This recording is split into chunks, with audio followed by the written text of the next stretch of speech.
I am very very very lucky, blessed ആണ് ശരിക്കും. Very blessed. അപ്പം ഈ പറയുന്ന പോലെ നമ്മുടെ ഈ ഡൗൺസ് എല്ലാം അതിലങ്ങ് കവറപ്പായി കവറപ്പായി പോവും. ചേച്ചി പറഞ്ഞല്ലോ വീട്ടിൽ പറഞ്ഞിട്ടുണ്ടായിരുന്നില്ല, ഫ്രണ്ട്സിന്റെ അടുത്ത് പറഞ്ഞിട്ടുണ്ടായിരുന്നില്ല അങ്ങനെയൊക്കെ. പക്ഷെ ഒരു പബ്ലിക് പ്ലാറ്റ്ഫോമിൽ ചേച്ചി ഇതിനെ പറ്റി ഡീറ്റെയിൽ ആയിട്ട് ഡിസ്ക്രിപ്ഷൻ പോലെ പറഞ്ഞായിരുന്നു ഒരു വീഡിയോയില്. അത് കുറേ ഓഡിയൻസിലേക്ക് എത്തുകയും ചെയ്തു. അപ്പൊ ആരോടും നമ്മുടെ ക്ലോസ് സർക്കിളിൽ പറയാത്തൊരു കാര്യം നമ്മളൊരു പബ്ലിക് ഇത്രയും ആൾക്കാരുടെ അടുത്ത് പറയാനുള്ള ഒരു കറേജ് അല്ലെങ്കിൽ ആ ഒരു സ്പോണ്ടേനിയസ് തോട്ടൊക്കെ എവിടെ നിന്ന് വന്നു? അവരെന്നോട് പറഞ്ഞിരുന്നത് എന്റെ കരിയറിന്റെ ഗ്രോത്തിനും, ബിക്കോസ് ഞാൻ കുറെ സ്ട്രഗിൾ ചെയ്തിട്ടാണ് കരിയറിലേക്ക് വന്നത്. അപ്പൊ അതിനെ പറ്റി സംസാരിക്കാനും അങ്ങനെയൊക്കെയാ പറഞ്ഞിരുന്നത്. Never thought I am going to talk that.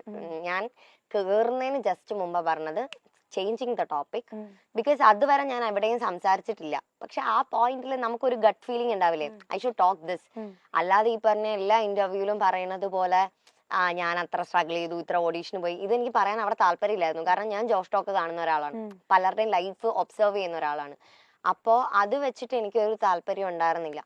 അപ്പൊ അങ്ങനെ വന്നിട്ട് ഞാൻ അവിടെ പോയി. അപ്പൊ ഞാൻ ഇവരോട് പറഞ്ഞു I M A depression patient, ഞാൻ അത് പറഞ്ഞോട്ടെ എന്ന് ചോദിച്ചു.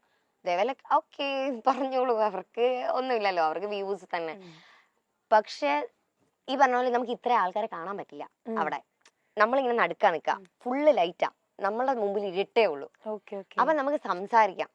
പക്ഷെ അതിനകത്ത് എനിക്ക് കുറെ നെഗറ്റീവ്സ് ഇങ്ങനെ വന്നിട്ടുണ്ടായിരുന്നു. പക്ഷെ എനിക്ക് അതിനകത്ത് വന്ന പ്രശ്നം എന്താണെന്നറിയോ, അതിനകത്ത് ഞാനാണ് സംസാരിച്ചിരിക്കുന്നത്. The depressed, the shattered me ആണ് സംസാരിച്ചിരിക്കുന്നത്. അത് ആ ഫേസ് ആരും കണ്ടിട്ടില്ല, അതുകൊണ്ട് ആർക്കും കണക്ട് ആവില്ല. അത് അങ്ങനെയുള്ളവർക്ക് കണക്ട് ആയി, പക്ഷെ ഒരു ക്ലാരിറ്റി ഇല്ല. മനസ്സിലായോ? ഇപ്പൊ ഞാനിന്ന് സംസാരിക്കുന്നത് ആസ് എ ശ്രുതിയാണ് ഞാൻ സംസാരിക്കുന്നത്, എന്റെ ഒരു ഡിപ്രസ് സ്റ്റേറ്റ് അല്ല സംസാരിക്കുന്നത്.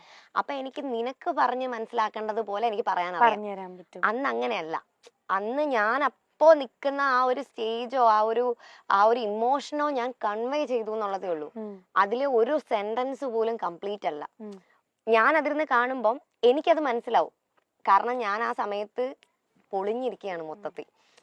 പക്ഷെ ഇത് കാണുന്ന ഡിപ്രസ്ഡ് ആയിട്ടുള്ള ഒരു ചിലർക്ക് അത് മനസ്സിലാവും. ഇത് എത്ര പേർക്ക് മനസ്സിലായിട്ടുണ്ടെന്ന് എനിക്കറിയില്ല. അതുകൊണ്ട് I never blame those who said oh ഇവൾ എന്തൊക്കെയാ പറയണത് അങ്ങനെ ഇങ്ങനെയെന്ന് ചോദിച്ചവര്. കാരണം അത് അവർക്ക് മനസ്സിലാവില്ല. That is depression. അതവർക്ക് മനസ്സിലാവില്ല. അത് നമുക്ക് അത്രയും കണക്ട് ആവണം. അത് കഴിഞ്ഞ് അതിങ്ങനെ പിന്നെ എനിക്ക് ഡൗട്ട് ഉണ്ടായിരുന്നു. ഇത് വീട്ടിലറിയുമ്പം ഞാൻ ഒന്നും ചോദിക്കാറൊന്നുമില്ല കേട്ടോ. ഞാൻ ഇപ്പൊ ഈ ഇന്റർവ്യൂവിന് വന്നപ്പോഴും അമ്മ നോർമൽ ഇന്റർവ്യൂ എന്നാണ് വിചാരിച്ചിരിക്കുന്നത്. അപ്പം ഇവർ കാണുമ്പോഴത്തേക്കും ഇവർക്ക് എങ്ങനെയായിരിക്കും ഹാൻഡിൽ ചെയ്യുന്നതെന്ന് മാത്രമേ ഉണ്ടായിരുന്നുള്ളൂ. അപ്പം പക്ഷെ ദേ ഹാൻഡിൽ ഇറ്റ് വെരി വെൽ. അതാണ് നെക്സ്റ്റ് ഇത് വരുമ്പോഴും നമുക്ക് സംസാരിക്കാം. എന്നെ 2 പേരൻസ് അങ്ങ് കാണാൻ വന്നിട്ടുണ്ടായിരുന്നു. അവരുടെ കുട്ടിക്ക് ഡിപ്രഷൻ ആയിരുന്നു. ഇത് കഴിഞ്ഞിട്ടാണ് അവരുടെ കുട്ടി പറയുന്ന പല കാര്യങ്ങളും കണക്ട് ആയെന്ന് പറഞ്ഞിട്ട്. അപ്പോഴാണ് I thought I should speak more. കാരണം ഞാൻ കുറച്ച് ബോൾഡാണ് എന്നുള്ളത് കൊണ്ട് എനിക്ക് ഇതിൽ നിന്നൊക്കെ വെളിയിൽ വരാൻ പറ്റി. പക്ഷെ അങ്ങനെ അല്ലാത്തവരുണ്ടല്ലോ, അവരെങ്ങനെ കണക്ട് ചെയ്യും, ആരോട് പറയും? അവർക്ക് പേരൻസിനോടാണെങ്കിൽ കൂടെയും പറഞ്ഞ് മനസ്സിലാക്കാൻ ഹൗ വിൽ ദേ കണക്ട് എന്നുള്ളത്. ഇപ്പോഴത്തെ ഒരു ട്രെൻഡ് ഉണ്ടല്ലോ, നമുക്ക് പറയാൻ ആഗ്രഹിക്കുന്നതൊക്കെ നമ്മൾ മറ്റേ റീൽ ഷെയർ ചെയ്ത് കൊടുക്കും. ഇത് വരുമ്പോ കറക്റ്റ് ഇതാണ് എന്റെ ഇമോഷൻ എന്ന് പറഞ്ഞിട്ട് ഷെയർ ചെയ്ത് കൊടുക്കും. അപ്പോ അതെന്താന്ന് വെച്ച് കഴിഞ്ഞാല് നമുക്ക് പറയാൻ പറ്റാത്ത കാര്യങ്ങള് വേറെ ആരോ പറയുമ്പം അവർക്ക് അതൊരു ക്ലാരിറ്റി ഉണ്ട്. അത് നമുക്ക് മനസ്സിലാവുന്നത് കൊണ്ടാണ് നമ്മളത് ഷെയർ ചെയ്ത് കൊടുക്കണേ. എന്ന് വെച്ചാൽ നമ്മളെ മനസ്സിലാക്കണമെന്നുള്ള ആഗ്രഹിക്കുന്ന ഒരാൾക്കെ നമ്മൾ ഷെയർ ചെയ്ത് കൊടുക്കുള്ളൂ. ദിസ് ഈസ് മീ എന്നറിയിക്കാൻ വേണ്ടിയിട്ട്. സോ അങ്ങനെയാണ് I took the courage. I don't know how I opened up. പക്ഷെ ആഫ്റ്റർ ദാറ്റ് കുറെ പേര് എന്നെ ഇൻഫ്ലുവൻസ് ചെയ്തിട്ടുണ്ട് പിന്നെയും ഇതിനെപ്പറ്റി സംസാരിക്കാൻ. ചേച്ചിക്ക് എപ്പോഴെങ്കിലും തോന്നിയോ, ആ വീഡിയോ ഔട്ട് വന്നിട്ട് എപ്പോഴെങ്കിലും തോന്നിയോ ഈ ഒരു ഫേസ് ഞാൻ റിവീൽ ചെയ്യണ്ടായിരുന്നു അല്ലെങ്കിൽ പുറത്ത് പറയണ്ടായിരുന്നു? I never regret. ഞാൻ എന്റെ ലൈഫിൽ ഇന്നേ വരെ എടുത്തിട്ടുള്ള ഒരു ഡിസിഷനിലും ഐ നെവർ റിഗ്രറ്റ്. കാരണം എല്ലാം ഓരോ ലെസൺസ് ആണ്. ഞാൻ ഒരിക്കലും ചെയ്തൊരു കാര്യം, ഒന്നാമത്തെ കാര്യം, ഞാൻ ഒരു കാര്യം ചെയ്യുമ്പോൾ 10 പ്രാവശ്യം ചിന്തിക്കും. Because I M N over thinker. അതിന്റെ അങ്ങേയറ്റം വരെ 10 പ്രാവശ്യം ചിന്തിക്കും. ഇപ്പൊ ഈവൻ ദോ ഞാനിപ്പോ ഇതിന്റെ കാര്യം പറഞ്ഞതാണെങ്കിലും I know how I can handle my mother. അതുള്ളത് കൊണ്ടാണ് ഞാൻ അത് പറഞ്ഞത് നിന്നോട്. അപ്പം ഞാൻ ഈ 10 പ്രാവശ്യം ചിന്തിച്ചിട്ടേ ഒരു കാര്യം പറയുള്ളൂ. അതുകൊണ്ടാണ് നിന്നോട് ആദ്യം പറഞ്ഞത്, നീ എന്താ വേണേ ചോദിച്ചു. It's me who is talking. Planned അല്ല. I know. ഇപ്പൊ എനിക്കറിയാം എവിടെ കൺട്രോൾ ചെയ്യണം, എവിടെ പറയണം എന്നുള്ളത് എനിക്ക് നന്നായിട്ട് അറിയാം. അതിലെനിക്ക് പെയിൻ ഉണ്ടെങ്കിലും എന്റെ വീട്ടിൽ അറിയില്ല. ഞാൻ പോയി ചിരിച്ച് കളിച്ച് തന്നെ നിൽക്കുന്നേ. അപ്പം അതാ എന്തോ എന്റെ ക്യാരക്ടർ അങ്ങനെ തന്നെയായിരുന്നു കുഞ്ഞിലേ തൊട്ട്. അതുകൊണ്ട് അതെന്നെ ഒരുപാട് ഹെൽപ്പ് ചെയ്തിട്ടുണ്ട് എന്റെ ഈ കരിയറിന്. കാരണം ഇപ്പോ നമുക്ക് ഈ പറയണ പോലെ ഞാൻ ഡിപ്രഷൻ എനിക്കുണ്ട്. അപ്പം അങ്ങനെ വരുമ്പോ നമുക്ക് ചില സമയം നമ്മൾ ഭയങ്കര ഡൗൺ ആവും. നമുക്ക് ഒന്ന് കട്ടിലിന്ന് എഴുന്നേറ്റ് ആ വെള്ളം ഒന്ന് എടുത്ത് കുടിച്ചാൽ മതിയായിരുന്നു. പിന്നെ ആലോചിക്കും വെള്ളമൊക്കെ കുടിച്ചിട്ട് എന്തിനാ എന്നൊക്കെ ആലോചിക്കും. അപ്പൊ അങ്ങനെ ഡൗൺ ആകുന്ന ടൈമിലും നമ്മള് നെക്സ്റ്റ് ഡേ നമുക്ക് ഷൂട്ടിന് പോയേ പറ്റുള്ളൂ. അപ്പൊ നമ്മൾ എഴുന്നേറ്റ് ഷൂട്ടിന് ചിരിച്ചുകൊണ്ട് തന്നെ പോകും. അത് ഒട്ടുമിക്കപ്പോഴും എനിക്ക് തോന്നുന്നു ഇങ്ങനത്തെ ഒരു കേസ് കൊണ്ടാണ്. എന്നിട്ട് എന്റെ അമ്മ ഇടയ്ക്ക് പറയും എല്ലാ കാര്യങ്ങളും തന്നെ അങ്ങ് ചെയ്യാനായല്ലോ എന്നുള്ളത്. അത് നേരത്തെ അങ്ങനെ തന്നെയാ. അമ്മ ഇടയ്ക്ക് എല്ലാം ഞങ്ങൾക്ക് അറിയാമെന്ന് പറയാമെങ്കിൽ കൂടെയും ഓൾമോസ്റ്റ് എന്റെ കുറെ പ്രശ്നങ്ങൾ ഞാൻ തന്നെയാണ് സോൾവ് ചെയ്തിട്ടുള്ളത്. അത് ഇന്നും ആർക്കും അറിയാത്ത പ്രശ്നങ്ങളാണ്. ആരെ അറിയിക്കാൻ ഞാൻ ആഗ്രഹിക്കാത്ത പ്രശ്നങ്ങളാണ്. ആ ഒരു ഏജില് ഇപ്പൊ ഞാൻ തിരിഞ്ഞ് ചിന്തിക്കും ആ ഒരു ഏജിൽ ഞാൻ അത് എങ്ങനെ ഹാൻഡിൽ ചെയ്തു എന്ന്. പക്ഷെ I think I was over matured. എന്റെ ഒരു ഏജിനെക്കാട്ടിലും എപ്പോഴും ഒരുപാട് മുമ്പിലായിരുന്നു ഞാൻ സഞ്ചരിച്ചോണ്ടിരുന്നത്. മേ ബി അതുകൊണ്ടായിരിക്കും. ഇപ്പൊ നമുക്ക് ചെറിയ സ്ട്രെസ് വന്നാൽ പോലും നമുക്ക് ചില ആൾക്കാർ പറയുന്നതൊക്കെ ഭയങ്കരമായിട്ട് ഇറിറ്റേറ്റഡ് ഒക്കെ ആവും.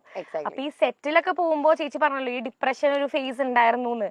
ആ ടൈമിൽ നമുക്ക് രാത്രി നമ്മൾ ഈ പറയണ ഫുൾ സ്ട്രെസ്, ആലോചന, കരച്ചിൽ, ആ ഒരു മോഡായിരിക്കും. പിറ്റേ ദിവസം രാവിലെ എണീറ്റ് ചിലപ്പോ ഒരു വേർഡ് മതി നമ്മൾ ഇറിറ്റേറ്റഡ് ആവാൻ വേണ്ടിയിട്ട്. അപ്പുറത്ത് നിൽക്കുന്ന ആൾക്ക് പിന്നെ നമ്മൾ എന്തും പറയണ ഒരു ലെവലിൽ നമ്മൾ എന്തും പറയും, നമ്മൾ അത്ര ഇറിറ്റേറ്റഡ് ആവും. അപ്പൊ ഈ സെറ്റിലൊക്കെ പോകുമ്പോ എന്ന് വെച്ചാൽ പല ടൈപ്പ് ആൾക്കാർ പല രീതിക്കാണ് നമ്മുടെ അടുത്ത് ഇന്ററാക്ട് ചെയ്യണൊക്കെ. അപ്പൊ അതൊക്കെ എങ്ങനെ ഡീൽ ചെയ്യും? ഇന്ററാക്ഷൻസ് എനിക്ക് അത്ര പ്രശ്നം വന്നിട്ടില്ല. കാരണം ഐ എം പ്രിറ്റി ബോൾഡ്. എനിക്ക് ഈ പറഞ്ഞ പോലെ ഞാൻ പെട്ടെന്ന് അങ്ങനെയാണ്. എന്റെ ഒരു ഔട്ടർ ഇമേജും അങ്ങനെ തന്നെയാണ്. I M pretty bold, I know that. അതുകൊണ്ട് ഇന്ററാക്ഷൻസ് പ്രശ്നം വന്നിട്ടില്ല. പക്ഷെ നമുക്ക് ഈ ഡിപ്രസ്ഡ് ആയിട്ടിരിക്കുന്ന സമയത്ത് സെറ്റിൽ പോകുമ്പം ചില വാക്കുകൾ നമുക്ക് പെട്ടെന്ന് ട്രിഗർ ചെയ്യും. Trigger is the correct word. കാരണം നമ്മളിങ്ങനെ ചിലപ്പം ഇരിക്കുമ്പം അവര് നമ്മളെ ഒന്നും ചെയ്തിട്ടുണ്ടാവില്ല. അവര് നമ്മളെ ഹേർട്ട് ചെയ്യാനും ആയിരിക്കത്തില്ല പറയാ. അവര് നമ്മളോട് കൊളോക്കിയലി നമ്മളോട് ഒരു വാക്ക് പറയുന്നു. ആ വാക്ക് നമ്മുടെ പാസ്റ്റിൽ നമ്മളെ ഭയങ്കര ഹോണ്ട് ചെയ്ത വാക്കായിരിക്കും. അപ്പൊ ഈ വാക്ക് നമ്മളെ ട്രിഗർ ചെയ്യും. അത് നമുക്ക് ആ സമയത്ത് ഭയങ്കര ഫ്രജൈലാവും. എന്ത് ചെയ്യണം എന്നറിയാൻ പറ്റാത്ത ഒരു സിറ്റുവേഷനിലെത്തും. അങ്ങനെയൊക്കെ വരുമ്പോ ഞാൻ ചെയ്യാറുള്ളതെന്ന് പറഞ്ഞാൽ നമ്മുടെ ലൊക്കേഷൻ എന്ന് പറഞ്ഞാൽ ചുറ്റും ഇങ്ങനെ പറമ്പാ, ഭയങ്കര പറമ്പാ. എന്നിട്ട് ഇന്ന് നടുക്കാണ് ഒരു വീട്. അപ്പൊ ഈ പറമ്പിന്റെ അകത്തോട്ട് പോയാൽ നമ്മളെ പിന്നെ കാണാൻ പറ്റില്ല. പിന്നെ നമ്മളെ ഫോണിൽ വിളിക്കണം, അല്ലാതെ നമ്മൾ എവിടെയൊന്നും കാണാൻ പറ്റില്ല. നമ്മൾ അതിന്റെ അകത്ത് ഈ ഇതിന്റെ മരത്തിന്റെ ഒക്കെ ഇടയിലൊക്കെ നിന്ന്, പ്രത്യേകിച്ച് ഞാൻ ഇത്രയല്ലേ ഉള്ളൂ, അപ്പം കാണുകയില്ല. ഞാൻ അവിടെ പോയിരുന്ന് കരയും. ഞാൻ ഈ സീനിന്റെ ഇടയ്ക്ക് ഭയങ്കരമായിട്ട് കരയും. ഞാൻ കരഞ്ഞിട്ട് എന്നെ കോൾ ഇങ്ങനെ സീനായി എന്ന് പറഞ്ഞ് വിളിക്കുമ്പോ ഞാൻ കട്ട് ചെയ്തിട്ട് അവിടുന്ന് കണ്ണുടച്ച് ഞാൻ തിരിച്ച് മുഖവും കഴുകി കയറി വരും. ഞാൻ അതിനകത്ത് മേക്കപ്പ് യൂസ് ചെയ്യാറില്ല. അപ്പൊ മുഖവും കഴുകി കണ്ണും തുടച്ചിട്ട് ഞാൻ കയറി വരും. അങ്ങനെ ഞാൻ വന്നിട്ട് കോമഡി സീൻ ചെയ്തിട്ടുണ്ട്.